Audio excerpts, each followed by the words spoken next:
Imagine a lavish, marble-floored mansion drenched in golden chandeliers where a millionaire lounges beside a striking young mistress. A phone buzzes urgently in another room, his pregnant wife's name flashing in bold.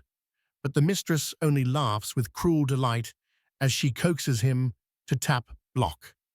Across the city, that very wife clutches at her stomach, breathless from the sudden, terrifying onset of labor. She needs her husband more than ever, yet he remains deaf to her cries. Now, entangled in a swirl of secrets and betrayal, the stage is set for one woman's desperate fight to be heard and another's triumph in a twisted power play. Alexander Royston was a man who appeared to have it all. He was 36 years old, had the face of a classical statue, and possessed enough personal charisma to charm even the most formidable of adversaries. There was no shortage of luxury in his life. His home in Kensington Square boasted 15 rooms, including a private theatre, a sprawling gym, and a personal spa. Expensive artwork, Picasso originals, and Renoir paintings hung from the walls, while oversized windows looked out onto manicured lawns dotted with marble statues. To the outside world, Alexander was the embodiment of success. Newspapers featured him as one of the city's top real estate tycoons. Glossy magazines praised him for charitable work that included donations to the Trevor Donovan Foundation, a prestigious non-profit focusing on child education. Official records stated his net worth soared beyond $800 million. Journalists often ask the same question: how did a relatively young man of humble origins manage to accumulate such a fortune in little more than a decade? But the real enigma lay in Alexander's personal life, hidden behind glitzy galas and philanthropic events. Only a few close confidants knew the name of his pregnant wife, Lily Ann Royston, formerly Lillian Marshall, who spent most of her time away from the limelight. Even fewer people knew about the existence of another woman in Alexander's life, Genevieve Dupont, a dark-haired, sharp-tongued beauty who played a significant role in orchestrating high-stakes real estate deals. She was also Alexander's mistress, and her presence in the mansion was hardly a secret to those in his immediate circle. So how had it come to pass that Alexander, a charming figure admired for his business acumen, found himself ensnared in a scandalous affair? The short answer was that Genevieve provided a rush of excitement he no longer found with Lily. After 7 years of marriage, Lily's world had become consumed by fertility treatments, hospital visits, and perpetual worry. Alexander, once supportive, grew tired of the emotional turmoil and sought an escape in Genevieve's arms. On a warm Tuesday morning, as sunlight spilled through the wide bay windows, Alexander and Genevieve sat in the breakfast nook overlooking a Japanese-style garden. Their conversation drifted from finalizing the contract for a commercial tower in downtown London to planning a getaway in the south of France. What neither of them knew was that at that very moment, Lily was on the phone with her best friend Paige Harrison, tears streaming down her face as she clutched the official pregnancy test results, finally positive after 3 years of heartbreak. Alexander's phone buzzed on the mahogany table. Lily's name lit up the screen. Genevieve, hair impeccably styled, let out a theatrical sigh.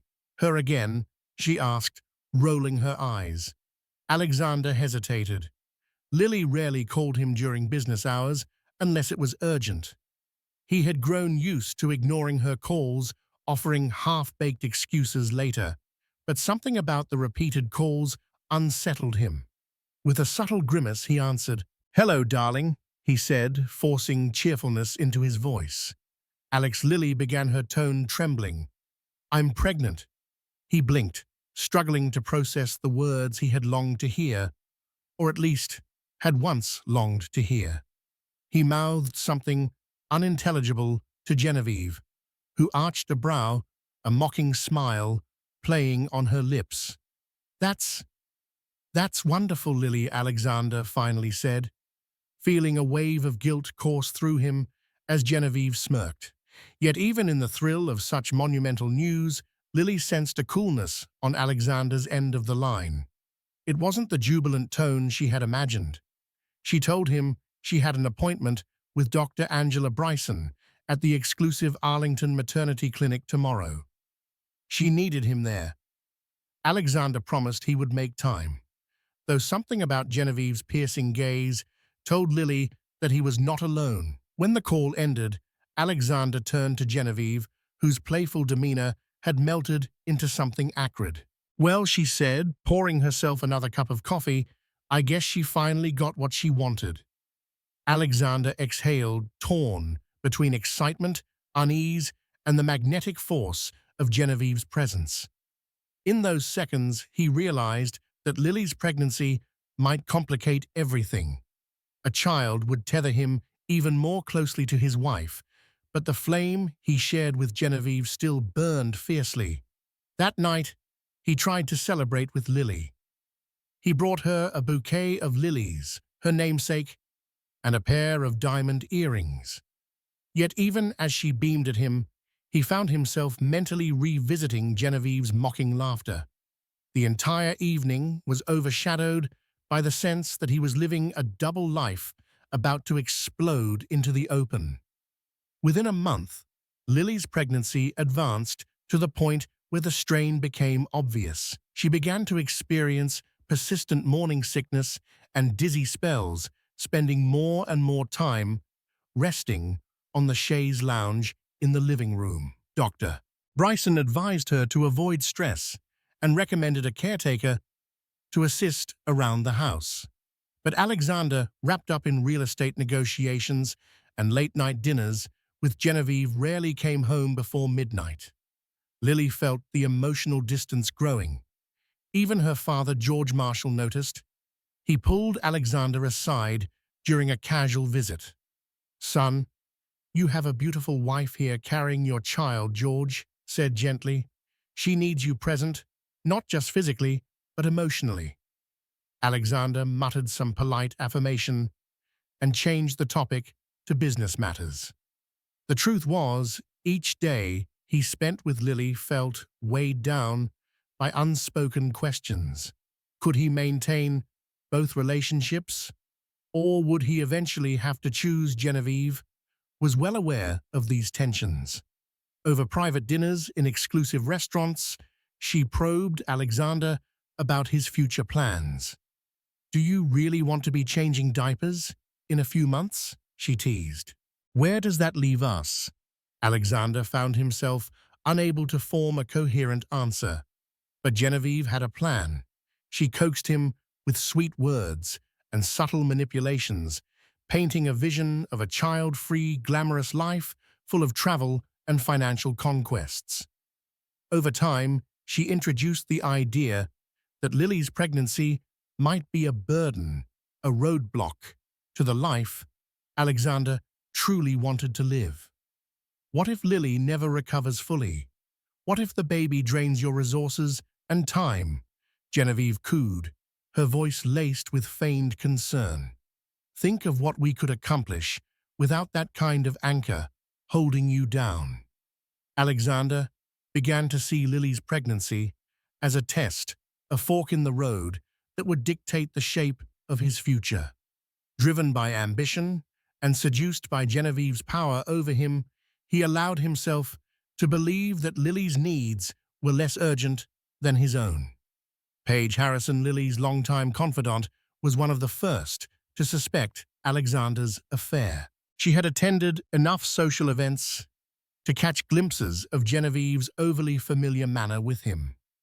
Paige's fiancé, Ryan Caldwell, confirmed that rumors were circulating among Alexander's business associates, rumors that Genevieve was more than just a high-level consultant. Alarmed, Paige confronted Lily. The conversation took place in Lily's tastefully furnished living room. Sunlight glimmered off an antique mirror, and plush throw pillows adorned a velvet sofa. Lily, visibly worn from her pregnancy, sat cradling a cup of ginger tea. "Lily, you need to tell me the truth. Have you noticed anything strange about Alex and Genevieve Page?" asked gently. Lily's eyes flickered with a mixture of fear and resignation. She revealed that she had found receipts for expensive gifts, jewelry, designer clothes, purchased on Alexander's credit card. None of these items had been gifted to her. She had also spotted text messages from Genevieve's phone number messages, signed with playful winks and kisses. Paige's expression hardened. "Are you going to confront him?" she asked. Lily took a deep breath. "I'm afraid of losing him," she admitted. "But I also can't ignore this any longer. There's a baby on the way, Paige. This is the worst possible time for him to stray." Encouraged by Paige's support, Lily decided to approach Alexander. Yet as though anticipating her move, Alexander became elusive. He left the house early, returned late, and scheduled weekend business trips with Genevieve under the guise of scouting new properties. Each time Lily tried to pin him down, he would dismiss her with a quick excuse. "He's out of control," Paige fumed after another failed confrontation. "You're pregnant, Lily. He should be here doting on you." But Lily was at a crossroads. Her hormones raged, her mind filled with anxieties, and her heart ached with the suspicion that Alexander might already be emotionally gone. If someone wanted to identify the moment everything truly fell apart, they might choose that breezy Saturday afternoon in May when Lily dialed Alexander's number from a friend's baby shower. She was feeling faint, dangerously lightheaded. Her baby bump, now well into the third trimester, made it difficult for her to navigate tight spaces. Hoping Alexander could pick her up, she steadied herself near the venue entrance and pressed the call button. Unbeknownst to her, Alexander's phone lay on a sleek marble table in Genevieve's penthouse, where the couple sipped on expensive champagne. The phone vibrated, Lily's name appearing on the screen. Genevieve caught sight of it first. Again, she scoffed. "She's calling non-stop these days." Alexander, perhaps emboldened by champagne or weary of Lily's constant demands, took his phone and, after a brief hesitation, pressed block. As if it were a joke, Genevieve burst into laughter, raising her crystal flute. "Cheers," she said mockingly, "to your newfound peace." In that moment, Lily's call went to voicemail. She sank onto a curb, tears staining her cheeks. Her head throbbed, but she eventually flagged down a passing taxi, not suspecting that Alexander had just shut off a vital line of communication. A week later, Lily found herself alone in the house on a stormy evening. Lightning streaked across the sky and rain pelted the windows. She was ironing baby clothes, trying to distract herself with menial tasks, when a sharp, stabbing pain coursed through her abdomen. Panic-stricken, she tried calling Alexander, but her calls wouldn't go through. Confusion took hold. Why wasn't she able to reach him? She then attempted to call Paige, but Paige was out of town for a family gathering. She tried her father, George Marshall, who was reachable, but several hours away. Another wave of pain convulsed her, nearly doubling her over. She needed Alexander now more than ever. Meanwhile, across town, Alexander and Genevieve were celebrating the successful signing of a mega deal. The city's largest commercial bank had just financed a new real estate project, and the pair dined at the exclusive Bordeaux lounge. Alexander's phone stayed silent. Lily's number was still blocked, and she could not reach him. At the mansion, Lily finally called an ambulance. Her breathing grew shallow, her face slick with sweat. She clutched the phone and the unborn child in her womb, praying that help would arrive in time. Her life was unraveling in that agonizing moment, yet Alexander was oblivious to her plight, lost in a bubble of indulgence with Genevieve. Paramedics rushed Lily to Arlington Maternity Clinic. Dr. Angela Bryson, the obstetrician who had monitored her pregnancy, immediately took charge. Lily's blood pressure was alarmingly high. She appeared to be in early labor. Worse, there were signs of possible complications with the placenta. In a curt voice, Dr. Bryson asked Lily if any family members or her husband would be arriving soon. Lily explained that she couldn't reach Alexander. The hospital staff tried to call him, but the line didn't connect. Stricken with worry, Lily realized she hadn't updated Paige on her hospital trip. The pains shot through her belly again, more violently this time, and she was whisked away for an emergency C-section. Even in her terror, Lily clung to the hope that Alexander would burst through the doors at the last second, apologizing profusely. But he never came. Hours passed in a blur of surgical lights and anesthetic haze. When Lily finally awoke, exhausted and emotionally shattered, she learned that she had given birth to a baby girl.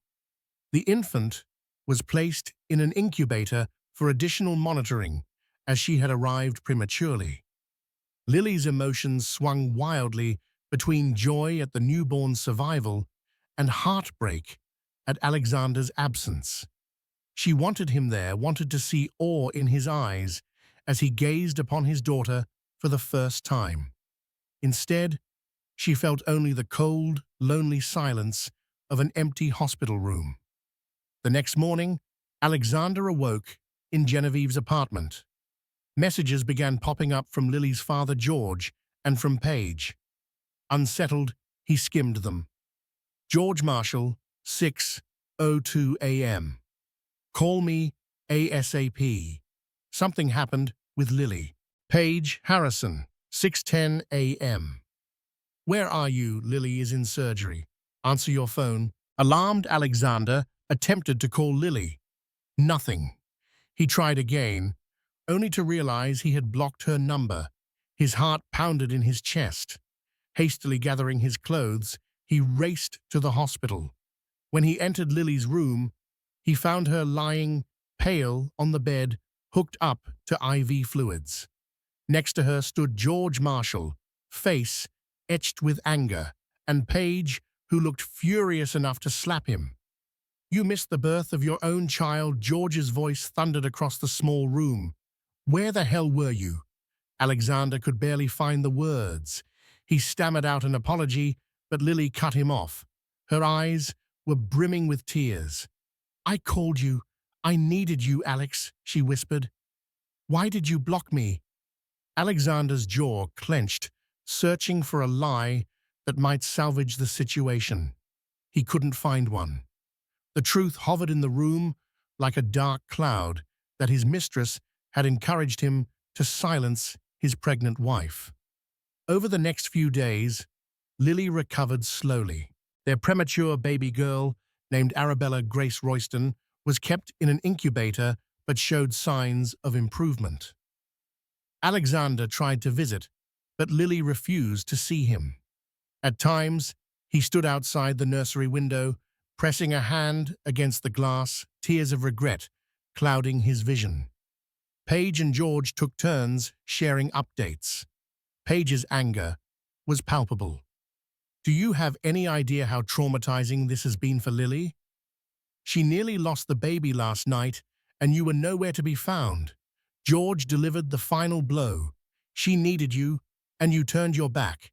If you can't be responsible for them, let her go.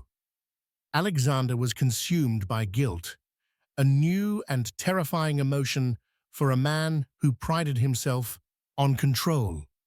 At home, he found the mansion eerily silent, as Lily had arranged for a temporary stay at Paige's home once she left the hospital. During sleepless nights, Alexander replayed the sequence of events in his mind: Genevieve's laughter, the champagne, the moment he blocked Lily's calls. Each recollection stabbed him with regret. Yet even then, Genevieve seemed to exude a dangerous allure. She visited him after hearing of the baby's premature arrival. She tried to soothe him.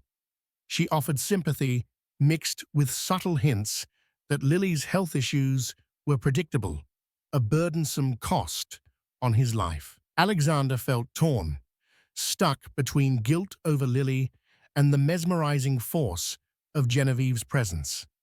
Unable to bear the limbo, Alexander visited Paige's home. The cozy suburban house with potted plants lining the porch was a stark contrast to his marble-floored mansion. Lily was seated in the living room, holding Arabella. Paige hovered protectively. Alexander approached cautiously, noticing how Lily clutched the infant close. He expected her to scream or throw him out. Instead, she wore an expression of quiet devastation. "I don't want to fight," she said softly, "but I need to know if you love her." Alexander's throat tightened. He glanced at Paige, who stood with folded arms, a silent sentinel. He confessed, "Yes, I had an affair with Genevieve.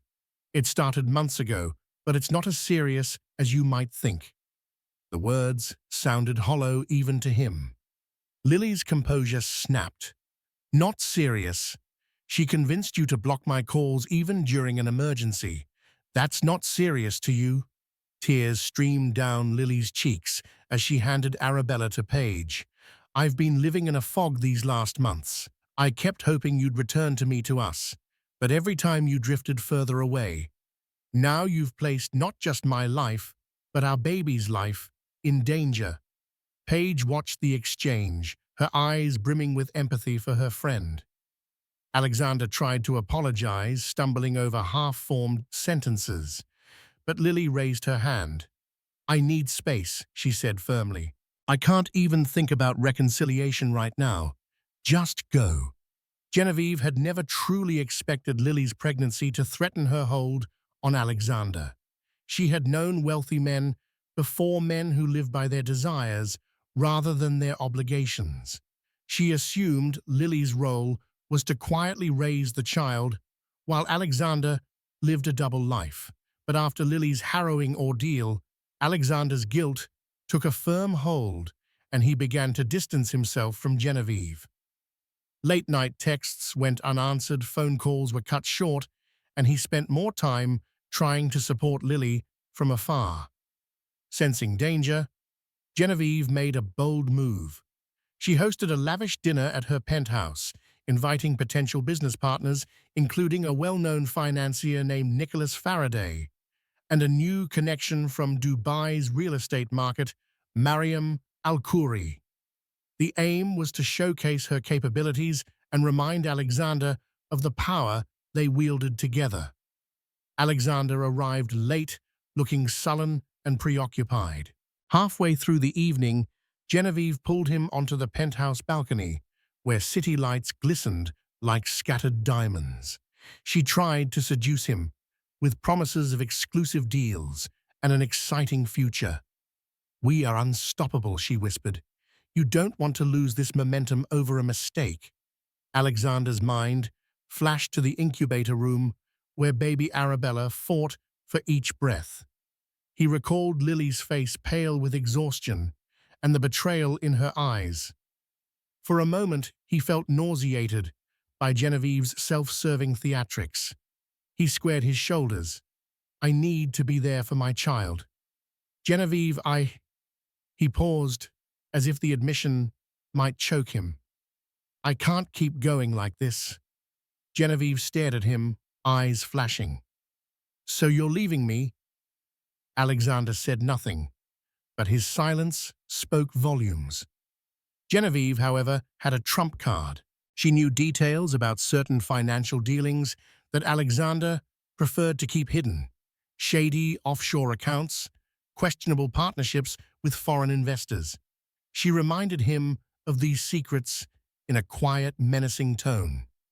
"You might reconsider throwing everything away for a wife who can't even keep your interest," she hissed, leaning close enough that he could smell the expensive perfume clinging to her skin. Or do you want the world to know how you amassed your fortune? Alexander paled, recalling the lengths he had gone to secure certain property deals. Although not strictly illegal, the optics could be disastrous for his public image. A scandal would scare off investors and tarnish his philanthropic facade. He felt trapped by Genevieve's knowledge. Behind them, Nicholas Faraday chatted with Mariam Al-Khoury, oblivious to the private tension crackling on the balcony. Genevieve placed her hand lightly on Alexander's shoulder, a deceptive gesture of affection.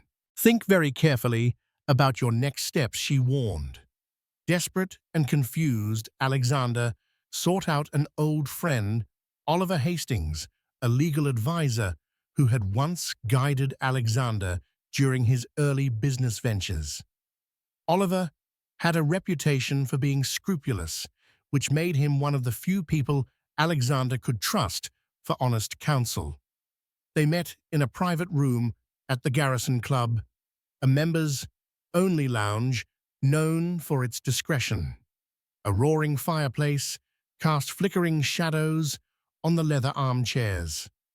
Alexander recounted the entire saga, his affair with Genevieve, Lily's emergency, the birth of Arabella, and now Genevieve's blackmail.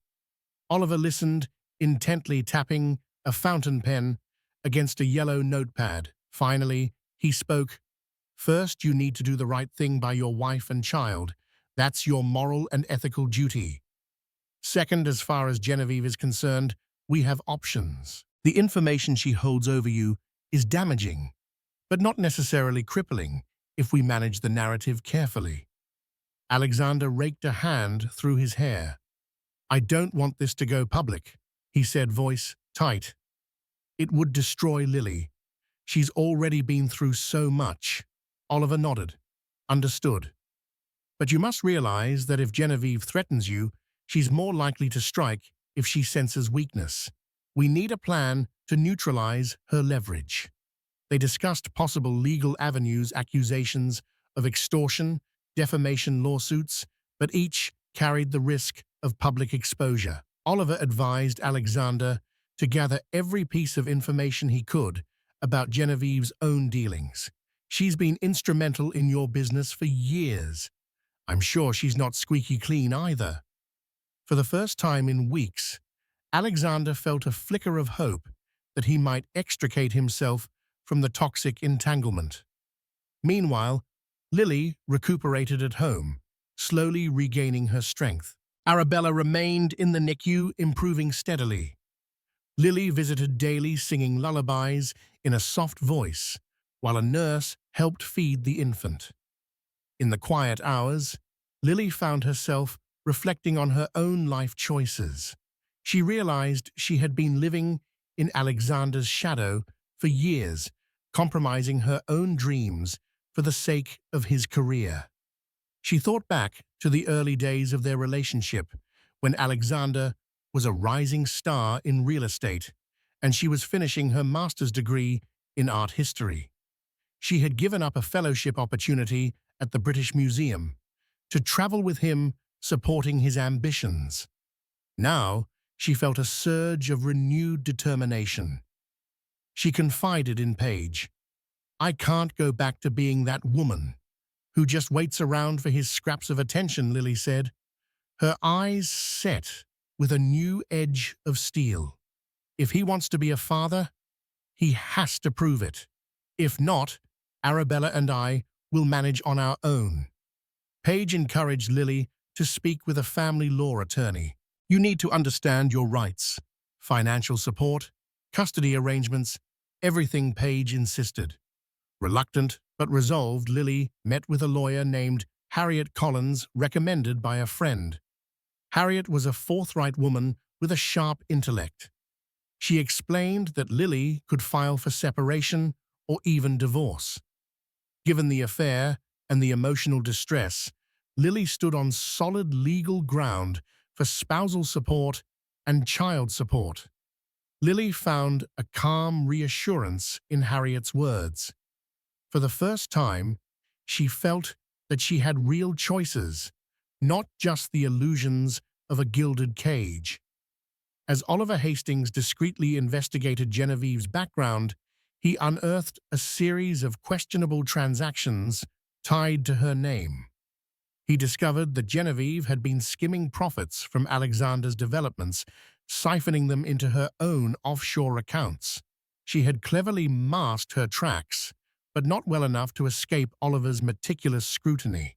Armed with this evidence, Oliver arranged a private meeting with Genevieve, inviting her to a neutral venue, the executive lounge of the Harrington Hotel.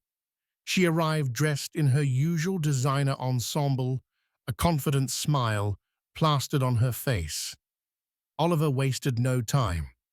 He pushed a folder across the table containing printouts of bank transfers and corporate records. Genevieve's face went rigid as she skimmed through them. "You thought you could blackmail Alexander with secrets," Oliver said, coolly, "but you forgot you had secrets of your own." Genevieve's eyes flickered with panic, then cunning. "I can spin these," she claimed, forcing a smirk. "I'll say Alexander authorized these transfers. You have no proof otherwise." Oliver steepled his fingers. "Oh, but we do. We have more than enough evidence to establish that you acted independently, manipulating the accounting. If this goes public, you'd face criminal investigations, potentially jail time." Genevieve's composure cracked. She sipped her drink, hands trembling slightly. "What do you want?" she asked in a hushed tone. Simple, Oliver replied. "You leave Alexander and Lily alone. No more blackmail. No attempts to contact the media. In return, we keep this under wraps. But if you try anything, I will personally see to it that these files land on the desk of the Serious Fraud Office." Genevieve stared at him, her mind racing. "I need some time to think," she said, grabbing her handbag and exiting. A small, satisfied smile played on Oliver's lips. He had placed the ball in Genevieve's court, confident she would not risk a legal maelstrom. For Alexander, it was a crucial step in dismantling her hold over him. That same day, Alexander visited Lily at Paige's home, invited only because Lily wanted to discuss the future. Arabella was still in the hospital, but Lily had received the news that the baby might come home in a week if her progress continued. They sat across from each other in Paige's living room, an awkward tension filling the space. Alexander cleared his throat. "I'm sorry for everything," he began, voice shaky. "I was selfish and blind. I can't change what happened, but I want to be a father to Arabella." Lily's eyes were calm but guarded. "What about Genevieve?" Alexander explained Oliver's discovery, how he now had leverage to keep Genevieve at bay. "I've ended it with her, Lily. For good." She searched his face for sincerity. Slowly she inhaled, steadying her emotions. "I love our daughter, and I used to love you without question," she said, her voice trembling slightly. "But trust is like glass. Once shattered, even if you glue it back, the cracks remain." Alexander nodded, tears gathering in his eyes. "I'll do anything to make it up to you. Therapy, counseling, whatever it takes. I need you to know I'm committed to you and Arabella. And I understand if you can't forgive me immediately or ever." For a moment, Lily's stoic resolve wavered. She closed her eyes, tears slipping down her cheeks. "I don't know what the future holds for us," she admitted, "but for Arabella's sake, let's try. We'll start with counseling. If you break my trust again, we're done." Alexander reached out to hold her hand, but she hesitated before placing hers in his. They stayed like that for several silent moments, the weight of their shared history bearing down on them. Over the next few weeks, Alexander and Lily embarked on the painstaking process of rebuilding. They attended marital counseling sessions with Dr. Felicity Norman, a psychologist who specialized in helping couples recover from infidelity. The therapy was grueling, filled with emotional confrontations. Lily detailed how alone and betrayed she felt, while Alexander expressed guilt and confusion over his own actions. At home, Lily remained cautious, refusing to move back into Alexander's mansion. Instead, she stayed at Paige's residence until she could decide whether to find her own place.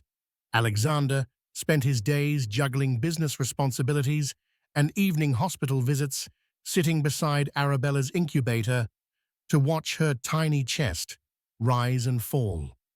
In those quiet moments in the NICU, Alexander found a sense of purpose he hadn't felt in years. He spoke to Arabella in hushed tones, telling her stories of his childhood in Yorkshire, of how he had dreamed of making something of himself. He promised her that he would be a better man, someone worthy of the fatherhood bestowed upon him. Lily sometimes stood outside the glass walls, observing Alexander. Despite her lingering mistrust, she saw genuine love in his eyes when he looked at Arabella. Genevieve Dupont, now cornered by Oliver's evidence, faced a bleak decision. She could either vanish quietly from Alexander's life and risk losing the luxurious lifestyle she had grown accustomed to, or she could attempt one final gamble. At a discreet cafe near Hyde Park, she arranged to meet with a gossip columnist, Daniel Prescott, infamous for selling sensational stories to top tabloids. She carried a flash drive containing photos of her and Alexander, along with a folder of questionable financial documents that she believed might implicate Alexander. Her plan was to profit from a scandal, ensuring that if she was going down, she would take Alexander with her. Perhaps the tabloids would pay enough money to fund her escape. But Oliver had anticipated this. One of his associates, posing as a cafe patron, snapped pictures of Genevieve sliding files across the table to Daniel. Before the meeting could conclude, a pair of men approached them, discreetly identifying themselves as private investigators working for Oliver Hastings. They intercepted the handover, threatening legal action for conspiracy and blackmail. Genevieve, her face drained of color, realized she had no escape. Daniel, sensing trouble, bolted from the cafe, leaving her to face the consequences alone. The next day, Genevieve received a formal notice from Oliver's law firm, warning her that any further attempts to defame or blackmail Alexander would be met with a lawsuit. Cornered on all fronts, Genevieve decided to leave the country, booking a one-way flight to Monaco. Arabella was finally deemed healthy enough to leave the hospital. The day she was discharged, Lily, Alexander, and Paige gathered around the NICU exit. A nurse handed Arabella to Lily, who cradled her gently. Alexander stood by, tears in his eyes, deeply moved by the tiny life he had almost lost through his callous actions. They drove to Paige's home, where Arabella's bassinet waited.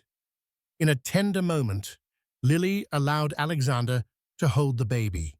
He marveled at how small and delicate she was, feeling an overwhelming surge of protective love. Watching him cradle Arabella, Lily felt a glimmer of the affection she once cherished. However, the memory of Genevieve's mocking laugh still echoed in her mind. It would take more than fatherly devotion to heal the wounds inflicted upon her trust. In the weeks that followed, Alexander took steps to demonstrate his commitment.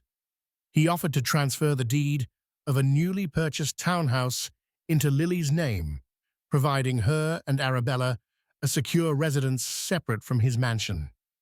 Though Lily hesitated at first, she eventually accepted, viewing it as a gesture that Alexander was finally willing to put her needs above his own convenience. They continued marital counseling, delving deeper into issues of communication, emotional support, and betrayal. It was an uphill battle. Lily's anger and resentment still simmered beneath the surface. Alexander struggled with shame, grappling with the fact that his affair nearly cost him his family. But slowly, day by day, they found small moments of unity, like when Arabella gurgled happily, her tiny fist curling around Alexander's pinky finger, or when Lily found a handwritten letter from Alexander under her pillow expressing remorse and gratitude. She read it late at night, tears slipping onto the paper, uncertain yet hopeful. Autumn had swept across London, painting the trees of Kensington in shades of fire and gold. The air had turned crisp, and the days grew shorter. It was the kind of season Lily used to love: long walks, cozy scarves, warm cups of coffee. But this year it carried a different weight. Everything felt new, fragile, uncertain. Alexander invited her for a walk in Hyde Park one Saturday morning. It was his idea, not a gesture dressed in romance, but in quiet respect. No pressure, he had said. Just a walk, just us. Lily hesitated, then agreed. They strolled through the winding paths, Arabella tucked into her stroller, bundled in a knit blanket. The leaves crunched beneath their feet as they passed other young families, joggers and dog walkers. For a while they said nothing, just listened to the wind, rustling through the trees. Eventually, they stopped by the Serpentine Lake. The water shimmered beneath the overcast sky, and Lily stood at the railing, watching her reflection ripple with the breeze. Alexander moved beside her, his hands resting on the stroller handle. "I never thought I could feel this again," he said softly. "Feel what this contentment. Like I'm exactly where I'm supposed to be." Lily didn't respond right away. Her gaze remained fixed on the water. "It's hard to believe in those moments again," she admitted. "Every time I let myself relax, I remember how it felt, lying in that hospital room, wondering if you would ever show up." His shoulders tensed. "I know, and I don't expect that memory to fade. I don't want it to. It's the price of what I did. I just want to keep showing you over and over that I'm not that man anymore." There was a long pause between them, filled only by the soft gurgles of Arabella playing with the corner of her blanket. "I've been going to therapy," Alexander added almost nervously. "Alone, I mean. Trying to figure out how I became someone capable of hurting the people I love the most." That caught Lily off guard. She looked at him, really looked, and for a brief second saw past the history, the betrayal, the guilt, and saw a man stripped bare of pretense. "I don't know if I'll ever fully trust you again," she said honestly. "I don't know either," he replied, "but I'm willing to earn whatever pieces of trust you'll let me hold." They walked a bit further, Arabella drifting into sleep beneath the canopy of gold and amber leaves. And in that slow, quiet walk, without grand gestures or declarations, Lily felt something stir in her chest. Not forgiveness, not yet, but the faintest glimmer of possibility. They were no longer the couple who once danced beneath chandeliers or smiled for society pages. They were two broken people trying to build something real. And maybe, just maybe, that was more meaningful than anything they had before. Nothing tests a fragile reconciliation quite like fear. And when Arabella developed a sudden cough one evening, followed by a low-grade fever, and labored breathing, Lily's heart dropped into her stomach. She didn't hesitate. Within minutes, she had Arabella bundled into a blanket and was out the door, calling Alexander from the car. "Meet me at St. Clair's," she said, her voice tight with panic. "Something's wrong." Alexander didn't ask questions. He simply said, "I'm on my way," and hung up. At the hospital, time slowed to a crawl. Doctors admitted Arabella overnight for observation, suspecting a mild respiratory infection. Lily stayed by the crib, clutching her daughter's tiny hand, while machines beeped steadily nearby. Fear gripped her But so did something else, an old ache resurfacing, the memory of being alone in a hospital bed once before, abandoned, forgotten. But this time was different. Alexander arrived within 20 minutes, breathless and still in his work clothes. He didn't sit down. He went straight to the nurse's station, asking for updates. He made sure Lily had water, that she'd eaten, that she had a blanket if she needed to rest. When she refused to leave Arabella's side, he pulled up a chair beside her and simply stayed. At one point, Lily glanced over to see him slumped in his seat, his head resting on the edge of the crib, eyes shut, but his hand still gently placed over Arabella's. The sight stopped her breath. This man, who had once chosen silence over responsibility, now looked like he hadn't slept in days, consumed by a devotion he had once buried beneath ego and ambition. She reached out instinctively, laying her hand lightly over his. He stirred, looking up, with bloodshot eyes. "I'm not going anywhere," he whispered, as if sensing her thoughts. "Not this time." Lily didn't reply. She didn't need to. By morning, Arabella's condition had stabilized. Doctors said it had been precautionary, that her lungs were clear, and she'd be fine with rest and care at home. Relief hit Lily like a wave, but so did something else, an unexpected sense of unity. They had faced a crisis, and this time, Alexander had shown up. Back at home, Lily watched him move around the nursery with practiced ease, adjusting the humidifier, disinfecting toys, gently rocking Arabella back to sleep. The man who once let her cries go unanswered now hovered like a fortress. She stepped forward, placing her hand on his shoulder. He looked back, searching her face for judgment or maybe permission. Instead, she simply said, "Thank you." It wasn't forgiveness, not yet, but it was a beginning. In that soft, silent moment, surrounded by pastel wallpaper and lullabies humming from a baby monitor, they stood side by side, no longer opponents, no longer fractured parents. Just two people trying to learn how to be whole again for the one life they had created together. Time, as it often does, moved forward, not in sweeping gestures, but in quiet, unassuming moments. Arabella had grown from a fragile newborn into a bubbly infant, full of laughter and curiosity. And with each passing week, Lily's world felt a little less like it was held together by splintered glass. She and Alexander had reached a delicate truce, an agreement built not on promises, but on presence. He visited daily, always punctual, always prepared. At first, it was just to see Arabella, but slowly the visits stretched longer.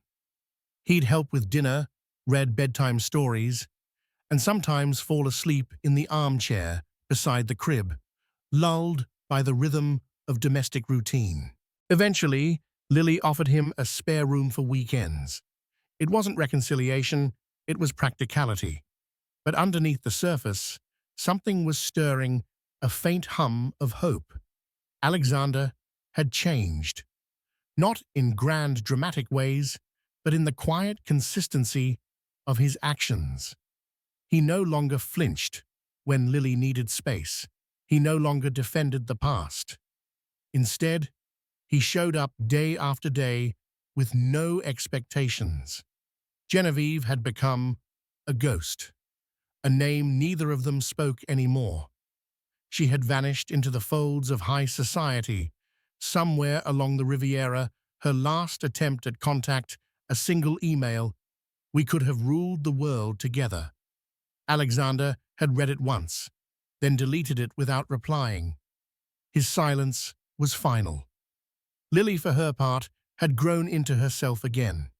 She took up freelance art consulting, curating gallery shows, and writing exhibition notes with the same sharp eye she had once buried beneath marriage and motherhood.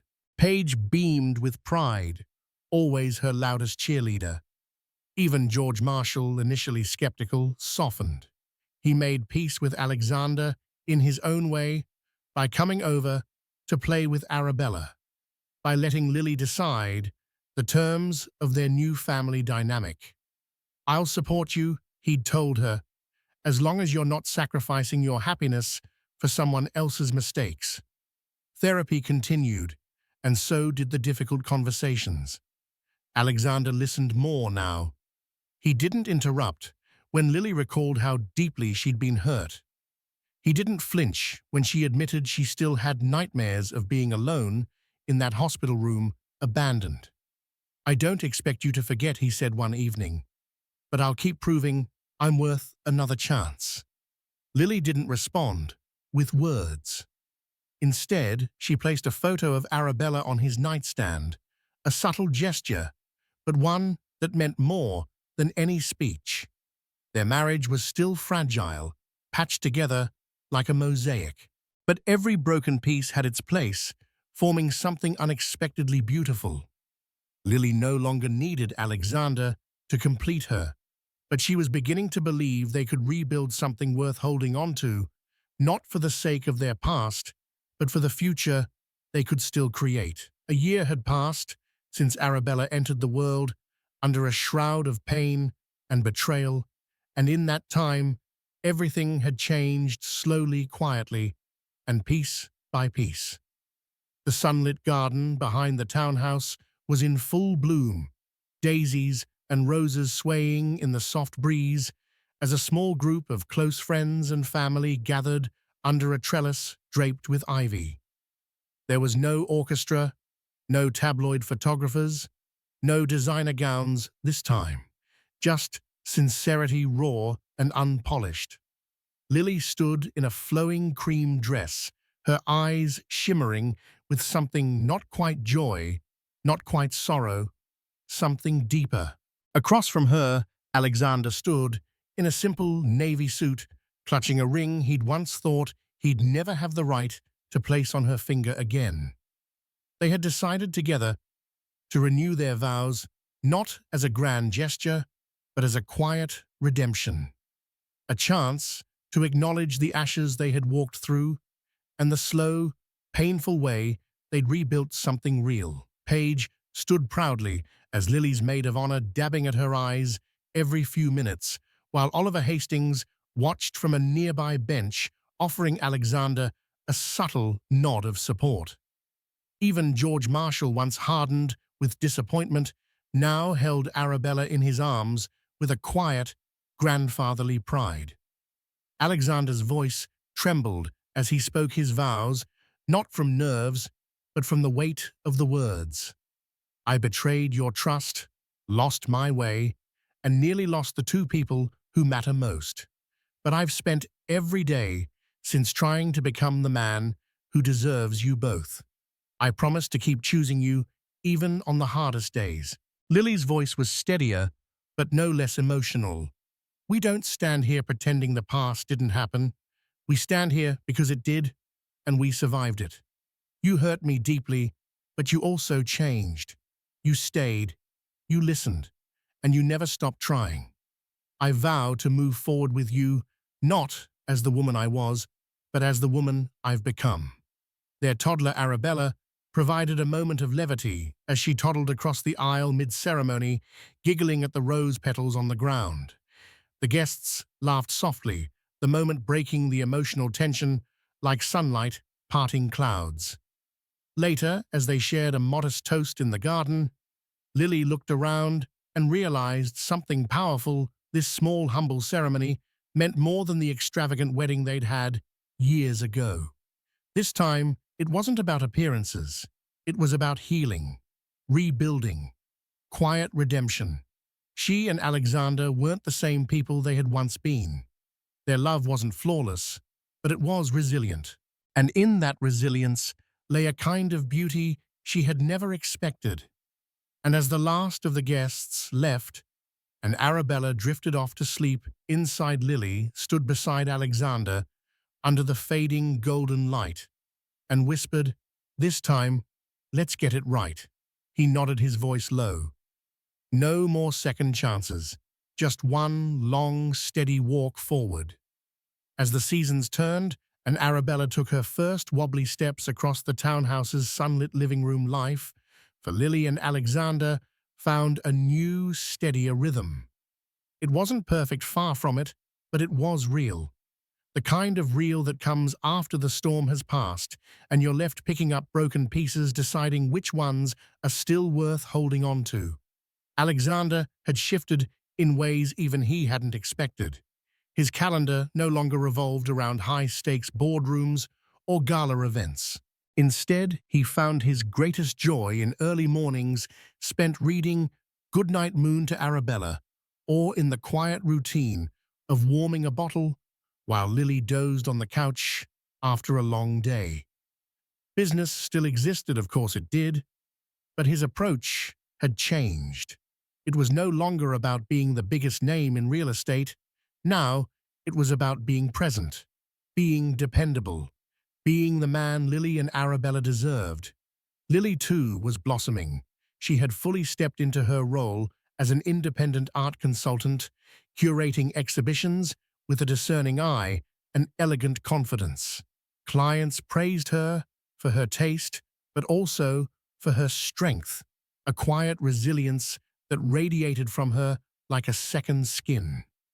She no longer introduced herself as Mrs. Royston. She was simply Lily in her own right, and yet scars lingered.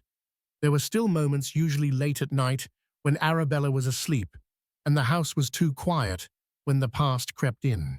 Lily would remember the hospital corridor, her phone calls going unanswered, Genevieve's name carved like ice into her memory. The pain never disappeared completely, but it didn't define her anymore. Alexander never tried to erase the past. Instead, he honored it. When Lily woke from a nightmare, he didn't dismiss it.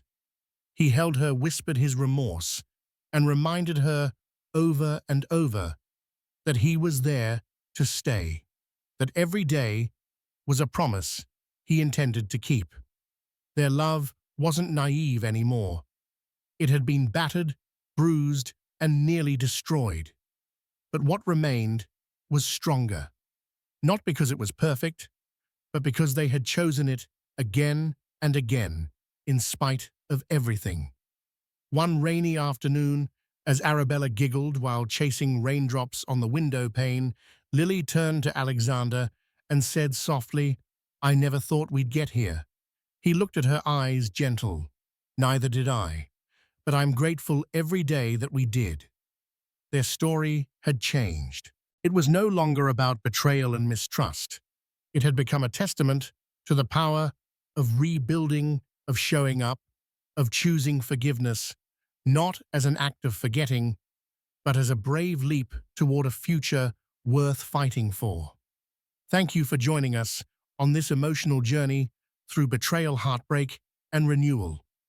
Lily and Alexander's story reminds us that even when life's storms seem insurmountable, the strongest relationships can sometimes be rebuilt on the rubble of shattered trust. Betrayal may leave deep wounds, but through courage, honesty, and relentless love, healing is possible. The greatest lesson is that true love requires constant effort, unwavering support, and the willingness to face our darkest truths. If you found this story riveting and full of valuable lessons, please take a moment to like this video, share it with someone who might need inspiration, and subscribe to this channel for more real-life dramas and heart-stirring narratives. Every click and comment helps us bring you more stories of resilience, redemption, and the power of hope. Thank you for watching, and remember, love can still triumph after even the stormiest night.